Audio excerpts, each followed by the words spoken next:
struggle tersendiri. Nah, tapi kalau aku menyarankan di semester pertama itu waktunya untuk benar-benar totally kalian early adaptation. Jadi kalian coba aja ikut-ikut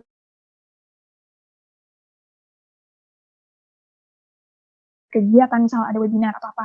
Ya nggak apa-apa, sebagai peserta itu mau kayak gimana nantinya, terus aku harus coba apa aja buat mengembangkan, buat develop your skill, terus your knowledge juga biar semakin bagus begitu, semakin terasa.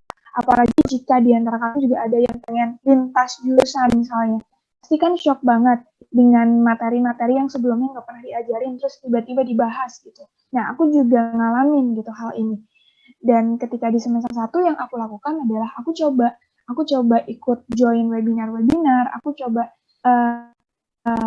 cari nih sebenarnya yang aku sukain itu di hukum gitu apa gitu, dan aku coba beberapa hal, aku coba lomba juga, tapi ternyata belum menang ya nggak apa-apa gitu, yang mungkin bukan rezekinya.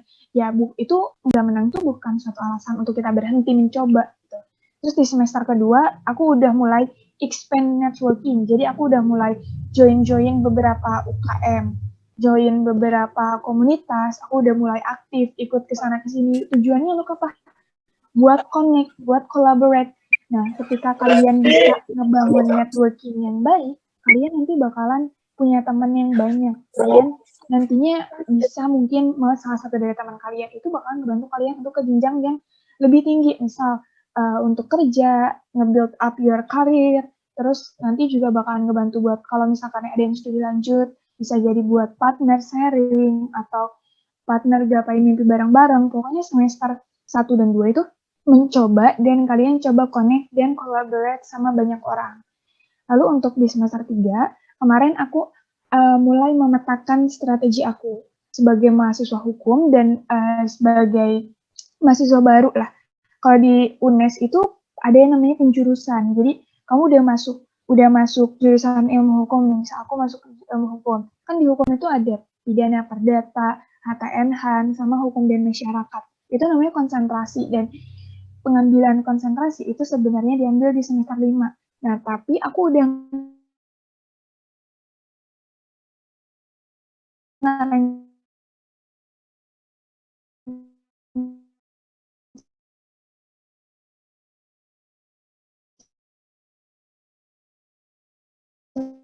karena ini aku udah nge-build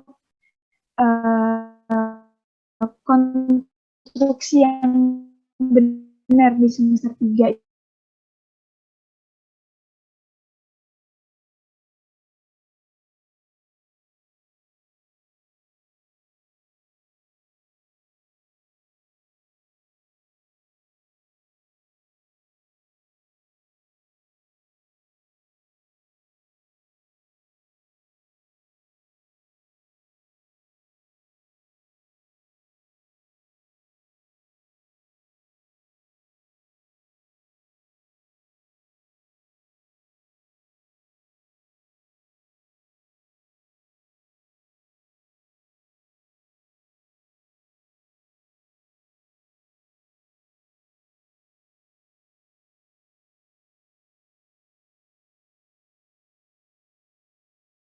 Kalian ke luar negeri, kalian keliling Indonesia, ketika kalian tujuannya untuk atas nama kampus gitu, ketika tujuan kalian untuk mengharumkan nama kampus kalian, kalian bisa nanti bikin proposal, pendanaan namanya.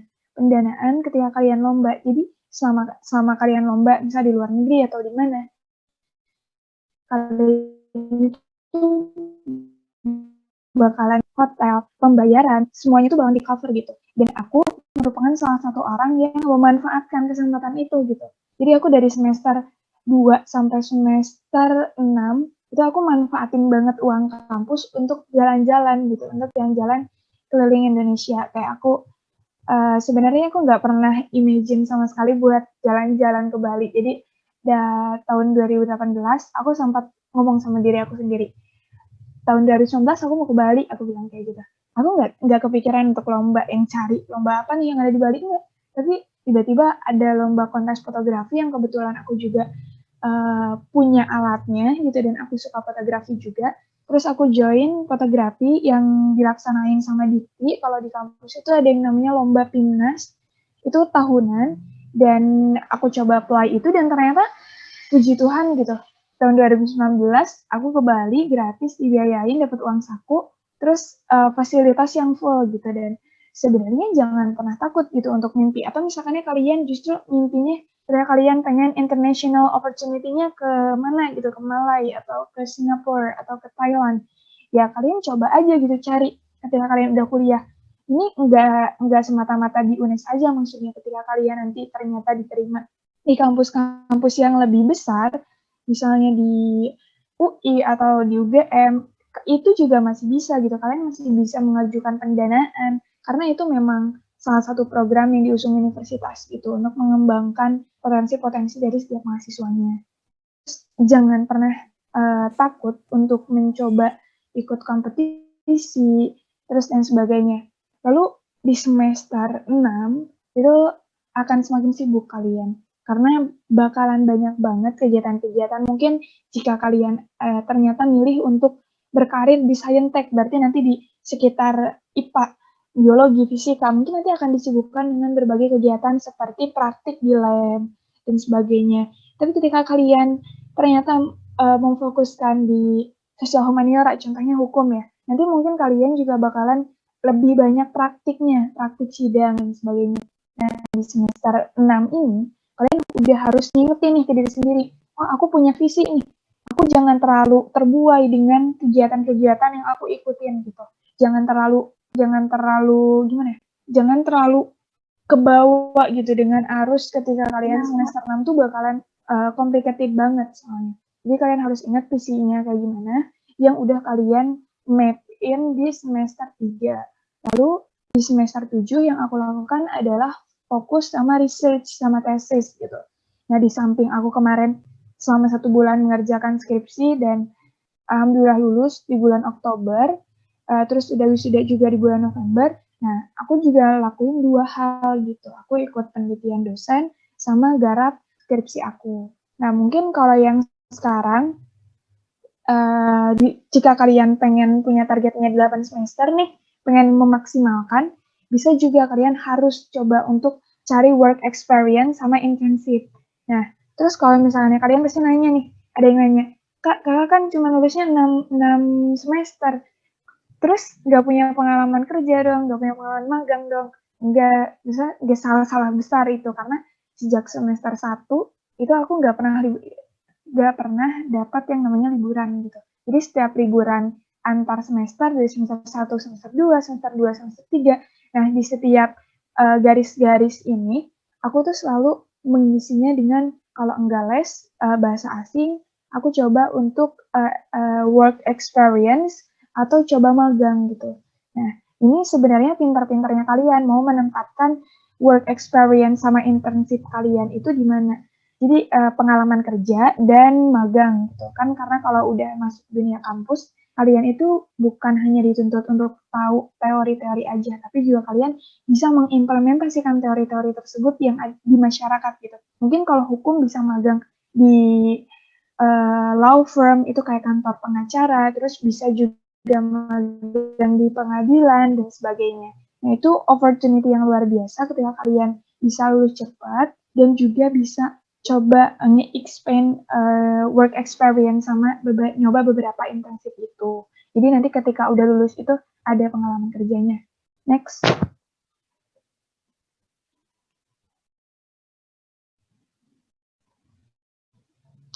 Ini ada quotes dari Mbak Analisa. Mungkin kalau kalian sering banget nonton YouTube dan sering cari tentang mental health, mungkin udah nggak asing sama Mbak Analisa Widianingrum. Beliau pernah bilang, you don't have to be great to start something. You just need to be great to start something. Jadi kalian nggak usah, jadi lakuin aja dulu, nggak usah dengan, oh aku nggak bisa ini karena aku nggak bisa melakukannya dengan baik. Enggak. Tapi kalian coba aja dulu, jangan takut, tapi kalian itu harus grit to start something. Grit yang kedua, itu adalah grit yang konsisten, grit yang kalian itu tidak takut untuk mencoba. Gitu. kalian punya resilience yang kuat, ketahanan gitu. Ketika kalian gagal, kalian masa bangkitnya itu cepat gitu. Kalian bisa nge-up lagi. Dan jangan takut ketika nanti kalian coba beberapa, misal SNM, SBM, atau apapun namanya nanti. Aku kurang tahu penamaan SNM, SBM, ujian mandiri, dan sebagainya tahun depan itu apa. Tapi ketika kalian gagal, jangan takut. Kalian harus coba bangkit lagi. Kalian harus ingat kalau kami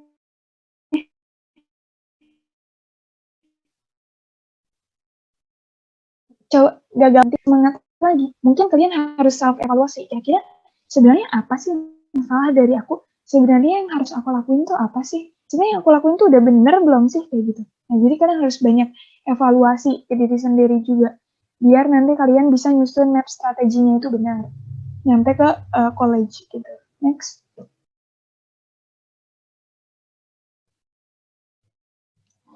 Next. Nah, tadi kan dari sekian yang udah aku sampaikan, sebenarnya kan mungkin di antara teman-teman semuanya pada shock gitu. Yang harus kita lakuin tuh apa? All we have to do is wake up and change. Kalian harus bangun, harus gerak. Kalian jangan banyak alasan gitu, karena sebenarnya alasan yang paling besar yang ada itu bukan dari orang lain, tapi dari diri kita sendiri. Ketika diri kita nggak mau, ya udah nggak mau gitu. Tapi ketika diri kitanya udah ada keinginan, sebanyak apapun halangan yang ada dari orang lain, ya kita pasti bisa aja gitu. Kita pasti bisa untuk mengcover. Nah, terus gimana sih biar kita bisa melaksanakan itu semua? Yang pertama adalah kalian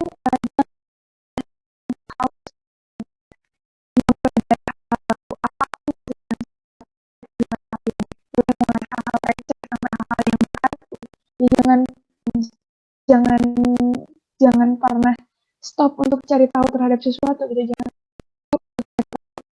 hal-hal yang menurut kalian penting gitu. Terus yang kedua adalah sustainable growth. Jadi kalian terus berkembang secara berkelanjutan. Jadi kalian berkembang secara berkelanjutan mungkin bahasanya agak berat ya. Mungkin kalian berkembang terus, mengembangkan potensi yang kalian miliki, tapi kalian harus konsisten untuk mengembangkan itu. Jadi jangan sampai, wah aku pengen studi lanjut nih, aku pengen coba S1. Tapi ketika kalian belajar, hari ini belajar, ternyata besok malas, terus besoknya nggak belajar, besoknya lagi belajar mati-matian seharian. Jadi sistemnya jangan kalian kayak gitu, tapi konsistennya. Jadi kalian sustainable growth-nya tuh harus gitu setiap hari ditanemin. Gak apa kalian baca selembar, 2 lembar, asalkan setiap hari itu. Jangan sampai hari ini full satu buku, besoknya enggak, besok kemudian berfull satu buku. Menurut aku itu enggak akan efektif. Nanti mungkin ada beberapa materi yang bakal lupa, itu yang pertama. Terus yang kedua itu enggak bakalan jadi long term memory mungkin. Dan itu bukan sesuatu yang baik. Jadi ketika kalian, gak apa-apa misalnya kalian sibuk nih, cuman baca selembar, 2 lembar, it's okay. Yang penting konsisten. Terus yang ketiga, connect with as many people as possible. Jadi nanti ketika kalian udah memasuki dunia kampus, jangan pernah takut tuh untuk join beberapa komunitas, join UKM, atau join organisasi gitu. Jadi tujuannya ketika kalian join organisasi, mungkin ada beberapa orang juga yang gak terlalu suka gitu dengan kumpul-kumpul, terus dengan orang-orang. Tapi itu bukan sesuatu yang buruk, karena ketika kita join beberapa organisasi, itu bakalan nge-build your connection gitu. Networking-nya itu bakalan ada. Dan networking itu penting banget ketika kalian nanti mau kuliah, mau kerja, dan sebagainya. Terus akui kesalahan, dan cari solusi atas kesalahan tersebut. Jangan kalian melakukan kesalahan tapi ternyata nggak self evaluation. Pada akhirnya kalau nggak self evaluation nggak tahu yang salahnya itu kita salahnya di mana gitu. Tapi ketika kita udah tahu kita buat kesalahan, dan oh mungkin ini salahnya. Misal aku kasih contoh yang tadi aku kuliah. Aku ngerasa aku gagal terus nih di saintek. Oh mungkin aku evaluasi karena mungkin aku belajarnya di saintek kurang paham dengan konsep-konsep yang harusnya udah aku pelajarin dari awal. Tapi ternyata ketika aku nggak paham konsep, aku malah lewatin nih, aku ke step selanjutnya. Jadi nanti ada gap di mana ya aku nggak paham sama sekali gitu. Dan ternyata ketika ngulang, itu aku butuh waktu yang panjang gitu, dan berbeda ketika aku harus belajar lagi yang sosial humaniora. Oh mungkin solusinya aku coba deh ujian mandiri di sosial humaniora. Dan ternyata bener aja dong, ketika aku pindah di ujian mandiri sosial humaniora, semuanya keterima gitu, nggak ada yang ketolak. Nah mungkin itu juga salah satu yang harus kalian tanemin adalah self-evaluation. Next.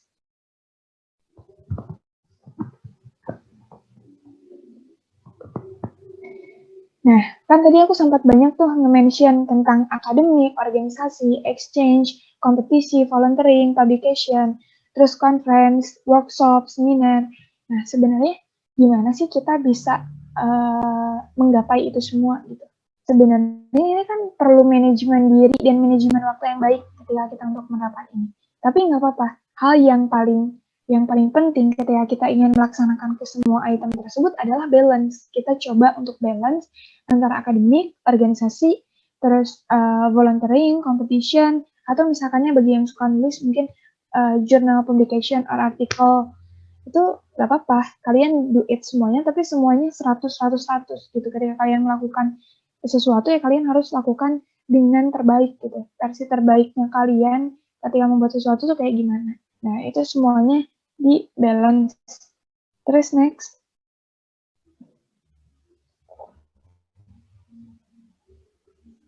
Nah, mungkin ini tadi yang sempat aku mention juga tentang manajemen waktu yang baik. Jadi ketika kalian nanti akan banyak kegiatan, contohnya aja banyak kegiatan ketika kalian mencoba masuk ke universitas dengan daftar-daftar, terus waktu ujian yang di SBM tanggal segini, ujian mandiri segini, kalian tentu banyak banget schedule. Belum ada waktu untuk main, waktu untuk belajar.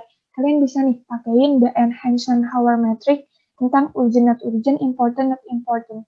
Kalian nanti bisa lihat misalnya ketika aktivitas yang kalian lakuin ternyata important dan urgent, ya kalian harus lakuinnya do it today gitu, hari ini. Tapi ketika yang kalian lakuin itu adalah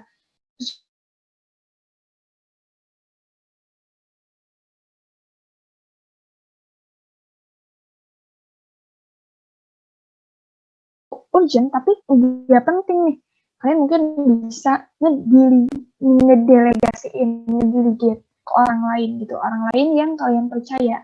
Misal nih, aku sebenarnya banyak banget kegiatan yang bentrok-bentrok pas waktu kuliah tentu. Nah, ketika aku ada hal-hal yang bentrok dan emang itu aku nggak bisa untuk datang karena aku merasa itu not important for me, ya udah aku mendelegasikan ke teman aku untuk join, bisa nggak kamu menggantikan aku untuk join ini gitu, kayak gitu. Nah, terus ini menurut aku penting banget sih untuk manage kalian juga, waktu kalian, terus kepribadian kalian dalam melakukan atau membuat to-do list setiap harinya itu apa aja, ini penting banget. Terus next.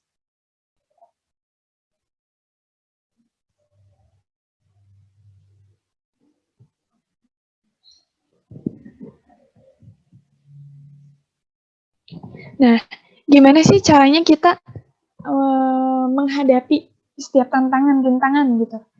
Semua kegagalan yang ada, kadang kita takut gitu akan kegagalan yang ada di depan mata. Padahal sebenarnya ketidakpastian itu adalah kepastian itu sendiri. Jadi yang harus kalian lakukan adalah be yourself, do what we love, terus cari kebahagiaan kalian, dan jangan pernah takut untuk gagal. Gagal itu wajar. Jadi jangan karena kalian gagal SNMPTN, kalian gagal SBMPTN, kalian langsung kayak, ah udah, aku nggak akan kuliah aja deh, aku mau kerja aja. Ketika kalian udah memang punya cita-cita untuk studi lanjut, untuk S1 gitu, atau D3 atau yang lainnya, ya kejar terus mimpi kalian itu gitu. Kalian kejar terus, kalian jangan menyia-nyiakan kesempatan yang ada dan terus belajar. Nah, sebenarnya mungkin ada beberapa hal yang terkendala dengan faktor yang sering banget nih jadi kendala, seperti misalnya biaya pendidikan. Tapi jangan takut sama biaya pendidikan, karena ketika kalian nanti S1 akan banyak sekali opportunity dan scholarship yang ada gitu dari kampus. Nggak di UNES, nggak di UGM, nggak di UNSUD, nggak di UI, dimanapun, itu pasti ada beasiswa. Kalau misalkannya kampus swasta, aku kurang tahu, mungkin ada juga, tapi nggak sebanyak beasiswa yang ada di kampus negeri gitu. Tapi kalau misalkan kampus negeri banyak banget beasiswanya. seperti kamu bisa cari beasiswa dari pemerintah, atau kalian juga bisa cari beasiswa dari kampus, atau juga bisa coba cari beasiswa dari perusahaan. Misalnya aku yang karena aku nggak bisa dapat beasiswa dari kampus dan dari pemerintah, kan kalau beasiswa dari kampus dan pemerintah itu ada syarat. Salah satu syaratnya adalah orang tuanya nggak bisa yang PNS gitu. Nah, ketika kalian tidak memenuhi syarat tersebut, nah sebenarnya ada opportunity lain gitu. Kalian bisa cari scholarship di melalui perusahaan-perusahaan, Jarum, Sampurna, BCA, BRI, Bank Indonesia, dan sebagainya masih banyak banget opportunity buat dapat scholarship gitu. Jadi nanti dapat pendanaan untuk kuliah. Jadi jangan takut soal hal itu. Mungkin next.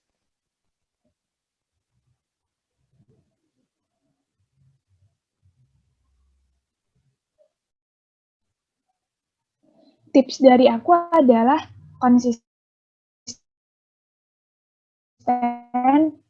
rational sama grade. Rational sama grade yang tadi. Kalian jangan pernah takut. Yang penting konsisten aja lakuinnya. Next.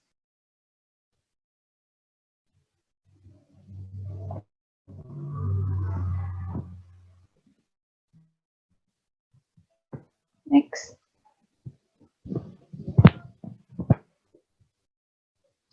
Mungkin kepada panitia bisa di next.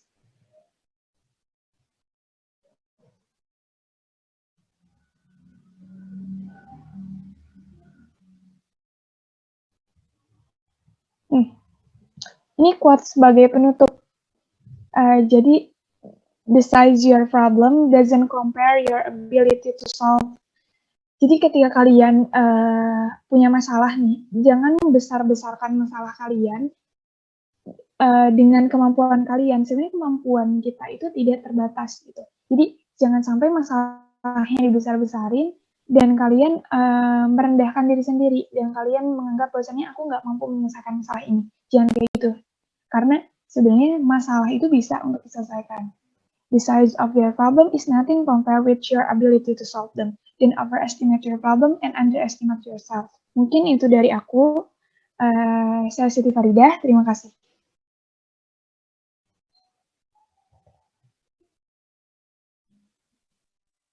Baik, terima kasih atas penyampaian materinya. Semoga adik-adik MAN Babakan kelas 12 bisa memperhatikan ya, bisa mencontoh baik-baiknya dari tadi pembicara yang pertama, lalu lanjut pembicara yang kedua. Saya akan membacakan CV-nya.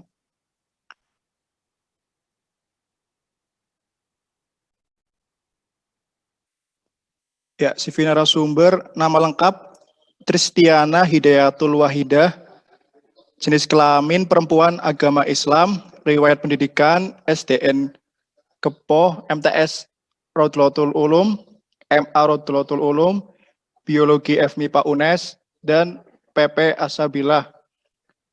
Organisasi Ikamaru Cabang Semarang, Ikamaru Komisariat UNES, Ikatan Himpunan Mahasiswa Biologi Indonesia, Himpunan Mahasiswa Biologi UNES, Green Community Biologi UNES, PKPT Ibnu UNES. Prestasi juara 3 Lomba Puisi di PP Al-Muayyad Al-Maliki Kudus. Pembicara kedua, saya persilahkan.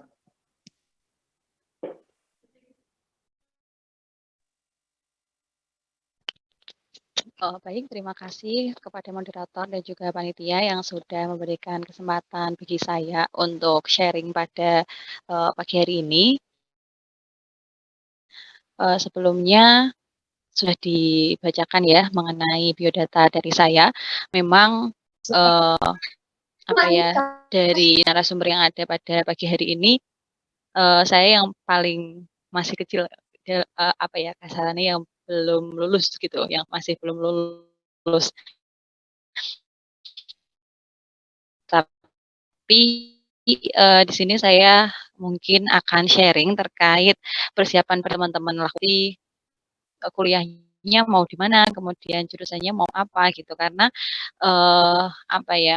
kadang kita itu dihadapkan dengan pilihan-pilihan itu merasa bingung gitu loh, merasa bingung, kemudian apalagi ketika kita mendengar banyak opini-opini atau mungkin cerita-cerita horor dari, orang-orang di sekitar kita ya. Katanya kalau kuliah itu, kayak gini, belum lagi kalau kita nggak melakukan apa yang kita suka itu juga nanti susah, kayak gitu. Kemudian, eee, kalau kita juga nggak bisa adaptasi di lingkungan yang baru, kita juga susah. Belum lagi nanti ada kisah atau bagaimana. Nah, di sini nanti kita akan sharing terkait hal-hal tersebut dan bagaimana kita bisa mengantisipasinya, gitu ya. Silakan bagi panitia untuk share screen-nya ya. Mungkin nanti kita lebih banyak cerita ya, karena, sebenarnya untuk kegiatan seperti ini dilakukan di kelas 12 itu lumayan, sudah mepet sekali gitu. Kalau bisa bagi teman-teman di sini, ya memberi informasi juga kepada adik-adik kelas biar, adik-adik kelas juga berbagi, apa ya, mengetahui informasi-informasi ini gitu. Karena saya sendiri dulu juga, sudah mempersiapkan terkait perkuliahan ini itu juga nggak di kelas 12-nya, tapi juga waktu kelas 10, kelas 11 gitu juga sudah, beberapa kali ikut expo-expo kampus kayak gitu. Kalau kan saya dari Pati kan ya, di Pati itu ada namanya BPUN Pati, Bimbingan Pasca Ujian Nasional, di mana mereka itu mengadakan, semacam expo kayak gitu dan meskipun kelas 10 saat itu saya itu udah mulai nyari-nyari info buat, perkuliahan gitu. Karena, apa ya, kalau saya itu bukan tipe orang yang, benar-benar berprestasi atau mungkin memiliki nilai yang benar-benar bagus atau bagaimana. Jadi saya mencari peluang atau mungkin saya mencari, jalan yang bisa saya tempuh dengan kemampuan yang saya miliki gitu. Jadi, berusaha semaksimal mungkin bisa beradaptasi dan berada di antara teman-teman yang, eee lebih berprestasi kayak gitu. Apalagi kalau di sekolah saya itu dulu ada paralel kelas gitu. Jadi sekalipun nilainya bagus kalau di kelas pertama ya rankingnya kalah dengan yang lebih bagus lagi kayak gitu kan. Nah, selanjutnya silahkan untuk masuk materinya.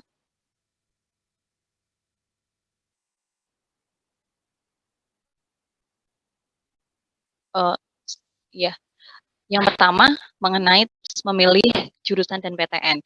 Nah, dalam hal ini sebenarnya kalau dikerucutkan itu hanya terkait 3 poin. Yang pertama adalah mengenai sebenarnya apa sih yang kita suka, kemudian kita ingin menjadi siapa, dan kemudian yaitu sebagai apa ya, sejauh mana kita bisa, melakukan riset untuk mengetahui target-target kita, mau kuliah di mana, dengan jurusan apa, kayak gitu. Nah, yang pertama terkait apa yang kita suka. Nah, di sini yang sudah saya singgung tadi, bagaimana kita sering mendengar, kakak kelas kita atau mungkin orang-orang yang ada di sekitar kita itu, bercerita terkait pengalaman-pengalamannya ketika susah, kemudian belum lagi memikirkan biaya kuliah, belum lagi, tadi sudah kuliah 4 tahun katakanlah, 3 tahun, 4 tahun, tapi waktu lulus juga bingung mau jadi apa, kayak gitu. Nah, untuk mengantisipasi hal itu, kita juga harus memiliki plan atau yang sudah diceritakan tadi ya, terkait rencana-rencana kita. Nah, sebelum itu kita juga harus memberikan pertanyaan kepada diri kita sendiri terkait apa sih yang kita suka gitu.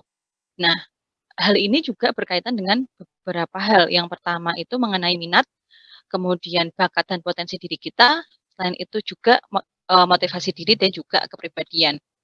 Nah, tapi kadang celakanya adalah ketika minat dan bakat kita itu tidak berjalan seiringan gitu, tidak ada korelasinya gitu kan. Jadi beruntunglah bagi teman-teman yang memiliki minat dan bakat yang sejalan. Semisal, suka di bidang olahraga, tapi ya, potensi fisik dan juga bakatnya juga ya sejalan dengan itu gitu. Jadi kan ya, oh berarti saya minat di bidang ini dan juga memiliki kemampuan yang cukup di bidang ini gitu. Tapi kadang, tidak menutup kemungkinan dari kita itu ada yang sebenarnya pengennya di, sains gitu. Tapi kok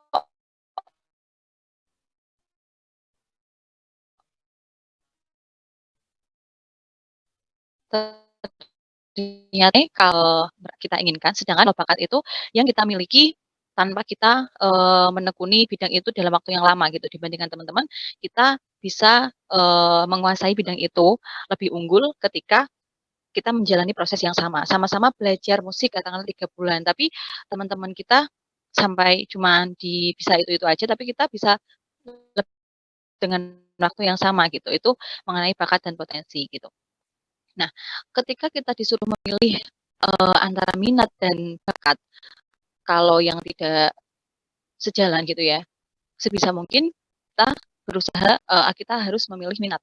Kenapa? Karena itu akan berkaitan dengan motivasi diri. Kenapa kita harus memilih jurusan itu, karena motivasi diri itu merupakan tujuan utama, alasan kita melakukan atau menjalankan pendidikan tinggi gitu. Kalau kita nggak punya motivasi, kita sekolah, kita, kuliah mau apa gitu, nggak ada tujuan untuk diri kita sendiri gitu. Yang kemudian terkait dengan kepribadian, kita pengen jadi dokter gitu, kita pengen jadi tenaga medis, tapi, kita nggak kuat kalau tapi kamu nggak kuat lihat darah gitu, atau mungkin pengen jadi, eee, apa ya, orang-orang yang di apa ya, menjadi fasilitas umum, fasilitator kayak gitu-gitu, tapi nggak bisa ngomong di depan banyak orang. Nah, itu kan juga menjadi suatu kendala tersendiri gitu. Nah, satu hal lagi yang kadang beberapa orang alami itu adalah ketidakcocokan dengan pilihan orang tua gitu. Ada mungkin, teman-teman kita yang beruntung orang tuanya memberikan pilihan kepada anaknya, "Terserah nanti kamu pengen jadi apa, mau kuliah jurusan apa, yang penting tenanan," kayak gitu kan. Tapi, ada juga kadang orang tua yang mau nggak mau, kamu harus jurusan ini gitu, Pak, sama ibu nggak suka kalau kamu milih ini gitu. Nah itu sebenarnya juga terjadi pada, diri saya, karena dulu saya pengen jadi, apa ya, pengen di bidang kesehatan kayak gitu. Tapi entah kenapa saat itu, bapak saya tuh kurang suka kalau saya di bidang kesehatan dan beliau, apa ya, bilang kalau bisa jadi guru aja gitu. Terus aku nyari alternatif kan, nyari alternatif apa yang bisa belajar kesehatan juga, tapi bisa jadi guru juga gitu. Akhirnya saya saat itu karena dari Saintek juga kebetulan, dari IPA, karena memang dari awal kan sudah pengen kesehatan dan untuk lobby dengan orang tua itu juga udah saya lakukan ketika masih SMP gitu, masih MTS itu udah sering ngomong-ngomong soal nanti kuliahnya bakal ngambil apa, kayak gitu-gitu di pembahasan-pembahasan ringan kalau nonton TV atau lagi makan kayak gitu-gitu kan bisa diselingi kan. Nah, sampai akhirnya saya memutuskan untuk milih, biologi gitu. Selain itu masuk ke bagian yang kita mau pengen jadi seperti siapa gitu. Nah saat itu karena, orang tua saya sudah menginginkan saya menjadi guru, salah satu, guru favorit saya saat itu memang guru biologi karena apa ya, beliau itu menyampaikan dengan enak dan karena mungkin mengenai diri kita sendiri. Jadi itu kayak kita belajar mengenai diri kita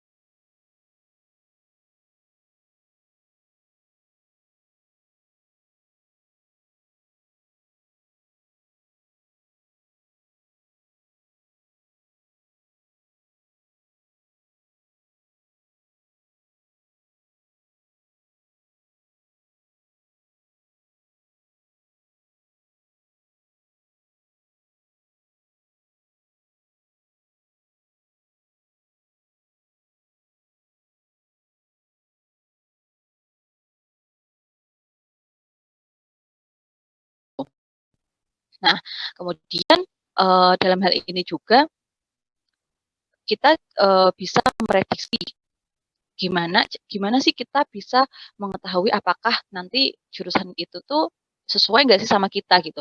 Nah, cara memprediksi itu kita bisa, melihat nilai-nilai atau mungkin kegiatan-kegiatan apa yang sering kita lakukan sebelumnya gitu. Misal kalau memang udah kelas 12 nih, udah terlanjur di kelas 12, tapi kita udah dihadapkan dengan pilihan nanti ke depannya mau gimana. Nah, tinggal lihat aja selama ini kita